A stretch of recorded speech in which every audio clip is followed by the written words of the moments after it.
Now, KLBK Sports Connection with Faith Douglas. Happy July 4th and welcome to your KLBK Sports Connection. Lubbock Christian High School has seen lots of success in their athletics department. This past school year, their football and boys basketball teams won the state titles.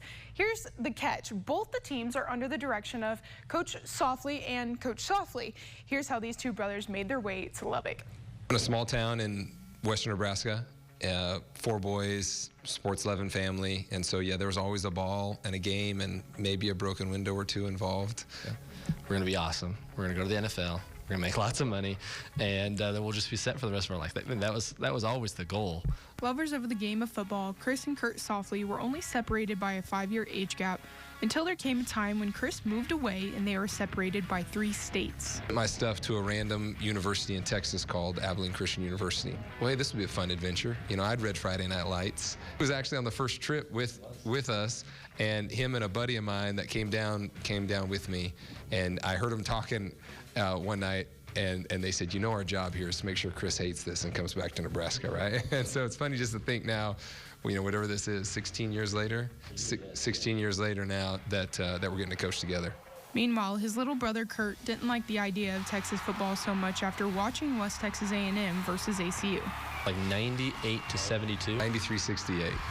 93-68. It was the highest scoring game in Division II history. It was the first game he'd ever been to in the state of Texas. It ended in a fight, like a fist fight. And I was like, Texas football is not for me. Kurt stayed coaching in Nebraska, while Chris, on the other hand, got a call to be the head football coach at Lubbock Christian High School in 2016. And by 2018, he had recruited Kurt to be his right-hand man. We had some butting of heads.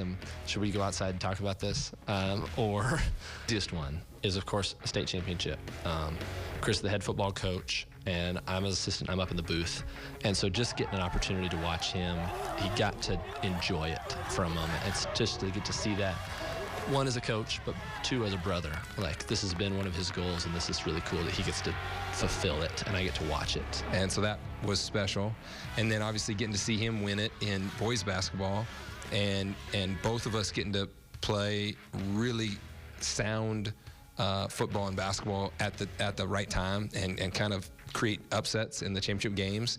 That was really special. There's no shortage of memories that come when you ask that question. Of course, the Softleys faced adversity as coaches and as brothers, but it also comes with twice the reward. There's some evaluation that has to take place of, you know, hey, early on in his career, hey, I need you to do this better. I need you to focus on this.